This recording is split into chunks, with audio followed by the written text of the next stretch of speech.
minta 100 juta untuk nyantet satu nyawa. Enak ya jadi dukun ya.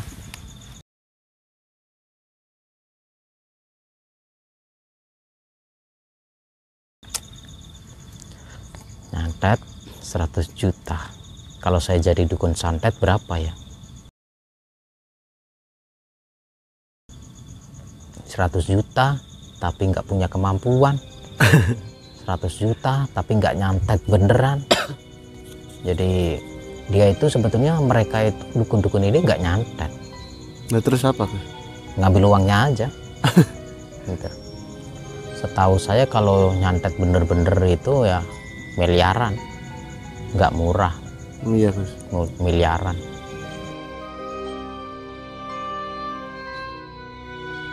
Kita pengen selamat, pengen hidup enak ya, kita sholat, kita jalankan Al-Quran, apa yang diperintahkan di dalam Al-Quran, di dalam agama ini, seperti itu.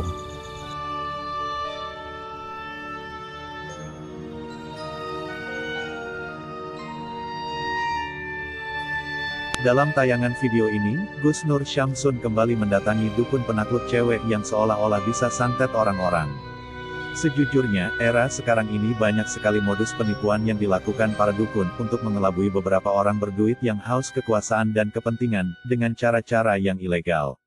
Seperti ingin dirinya agar bisa menang tender atau yang biasa disebut mandor bangunan atau ketua proyek dan lain-lain sebagainya, dengan cara-cara yang tidak biasa dan perbuatan yang dilarang, seperti dengan mengirimkan santet supaya ia sakit dan lain-lain sebagainya. Ya itu sebetulnya mereka itu dukun-dukun ini nggak nyantet. Nah terus apa Gus? Ngambil uangnya aja. Gitu. Setahu saya kalau nyantet bener-bener itu ya miliaran, nggak murah. Iya Gus. Miliaran. Hadirnya Gus Nur Syamsun ini kemudian menyadarkan masyarakat supaya tidak mudah percaya dukun. Dukun dalam arti yang non-medis, tetapi dukun yang meresahkan yang suka menipu masyarakat. Makanya, GNS pura-pura diutus oleh seseorang yang mengaku atasannya, terlebih dahulu untuk membuktikan di depan Gus Nur Syamsun, apakah benar ia bisa menyantet. Atau hanya saja sekadar akting, dengan harapan ia memberikan harapan palsu kepada kliennya. Bahwa dirinya adalah bisa membantunya dalam mensukseskan dirinya menang tender atau proyek.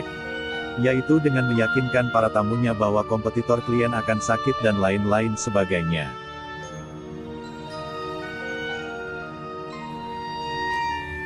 Tapi kok mahal ya Mbak, 100 juta ya Mbak?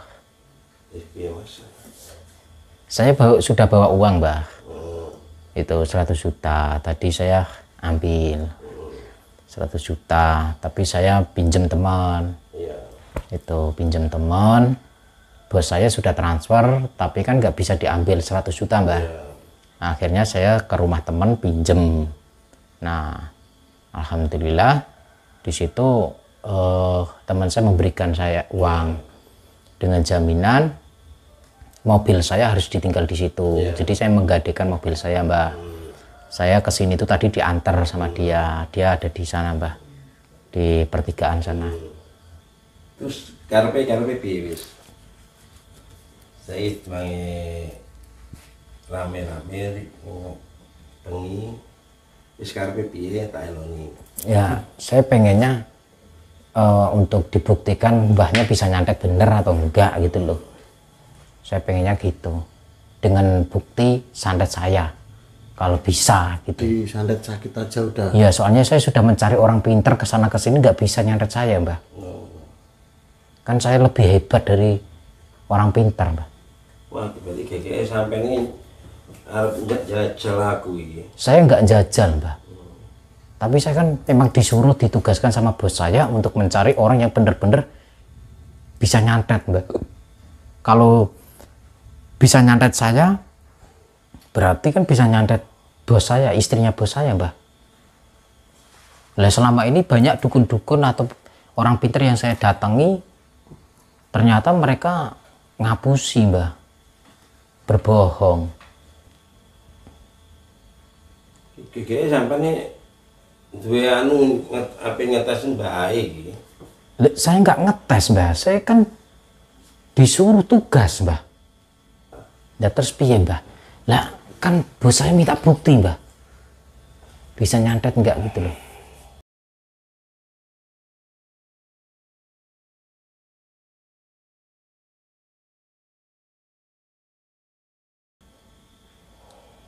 Gimana Mbak, ini taruhannya jabatan saya, kepercayaan juga.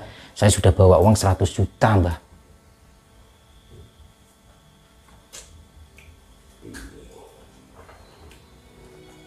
Lah gimana Mbak? Mbahnya bisa atau enggak? Kalau nggak bisa saya pulang Mbak. Saya cari orang pintar lain. Gitu. Gus Nur Syamsun melihat gerakan dukun tersebut. Sudah ada keanehan dalam diri dukun tersebut dari awal. Gus Nur Syamsun yang cerdas dalam mengatur siasat, yaitu, berjanji memberikan uangnya secara langsung saja. Dengan syarat harus bisa menyantet di depan Gus Nur Syamsun ini. Supaya, dengan bukti-bukti tersebut GNS dapat meyakinkan atasannya. Bahwa, dukun tersebut adalah orang pintar, dan terbukti bisa kirim santet. Bukan sekedar kata-kata bisa, tetapi meraup uang masyarakat. Ini sungguh sangat kasihan. Masyarakat sudah susah, malah dibikin susah lagi. Nah, terus kenapa sampai jadi dukun, Mbak? Jadi orang pintar kenapa sampean? Aku aslinya gak gelem Mas, tapi wong ini sedang tulung terus-terusan. Ya kuwi lah akhirnya. Nggak, aslinya bisa nyantet nggak? Ya iso Mas. Bisa. Aja ngono Mas. Nah, gimana? Kenyataannya buktinya nggak ada.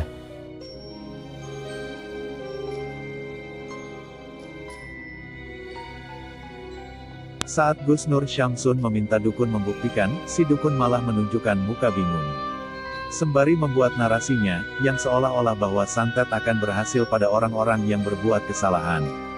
Entah, kesalahan dalam bentuk apa kurang mengerti.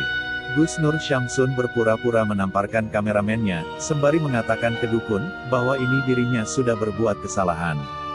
Tetapi dukun tetap tidak mau jujur.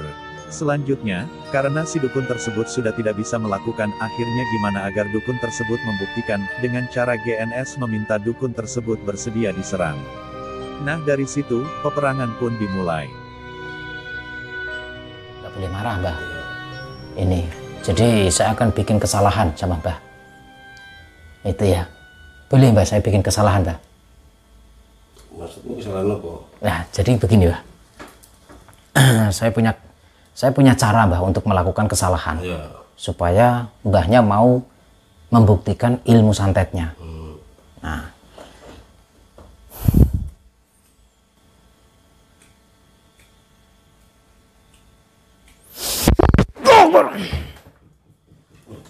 Sama ngono Mas. Apa? Legor-goro. Lah, katanya suruh bikin kesalahan. Kan saya sudah bikin kesalahan. Iya. Ya cuma caranya nih, harus ngetes gak apa-apa. Nah terus gimana Mbah? Ya saya jajal gak apa-apa. Ya, saya nggak niat jajal Mbah. Saya nggak niat jajal. Saya kan disuruh sama bos saya Mbah. Bisa nggak Mbahnya nyadet saya gitu loh. Itu kan yang saya kasih ke Mbah itu kan bukan santet Mbah.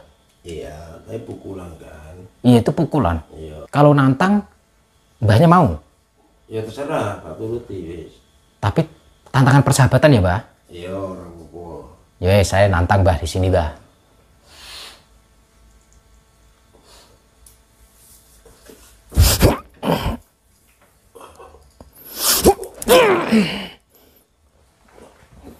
Itu Mbah, itu tantangan kan Mbah.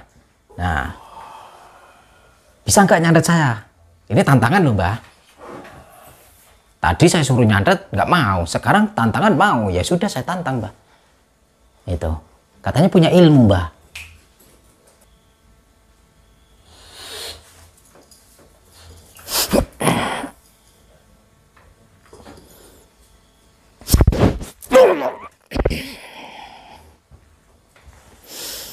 Bismillahirrahmanirrahim. Allahumma kun sumun bukmun umyun fahum la yarji'un. Mas, apa Mas? Nah, Iki lho. Mas apa sampai niki? Enggak, ini saya lagi latihan sama suami sampean. Enggak apa-apa kok. Ini belum apa-apa.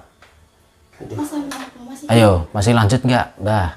Bisa enggak nyantet saya? Kalau Mbahnya bisa nyantet saya, Berarti bisa nyantet istrinya bos saya. 10 nek. Mas, enak apa iki Mas sampai iki ditulungi lho Mas. Kok Gini. kayak ngene iki? Gini loh, Mbak. Suami sampean kan katanya bisa nyantet. Iya kan?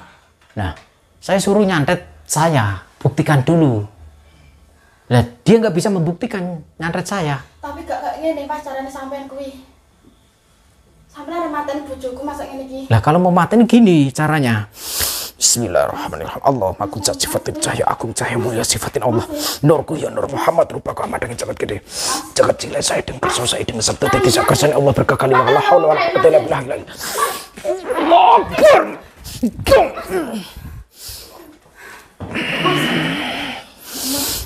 Allahu Akbar. Nah, itu namanya. Itu ilmu itu. Mas tangi Mas. Arep oyak-oyak ya ora iso tangi. Mas. Tapi tenang, Mbak. Dia nggak mati, Mbak. Dia cuma pingsan, Mbak. Mas sampean kali kok kene Mas. Iya, sampai ditulungi ora matur suwun Mas. Saya akan pergi. Tapi ilmunya mau saya buang dulu. Mas. Tangi Mas. Bismillahirrahmanirrahim. Mas ya. Dia cuma pingsan, Mbak. Tapi tenang. Oh, wis tangi ngomong. Mas. Mas tangi. Mas. Ayo. Mas. Mas sampean ngalih kok kene. Sampean ngalih kok kene. Bilang sama suamimu. Wes, sampean ngalih kok kene, Mas. Nggak usah nipu-nipu orang. Sampean ngalih kok kene. Ngalih-ngalih nih. Iya, sampean ngalih kok kene. Ngomong karo dirusune kene, Mas. ngomong karo bojomu, ya.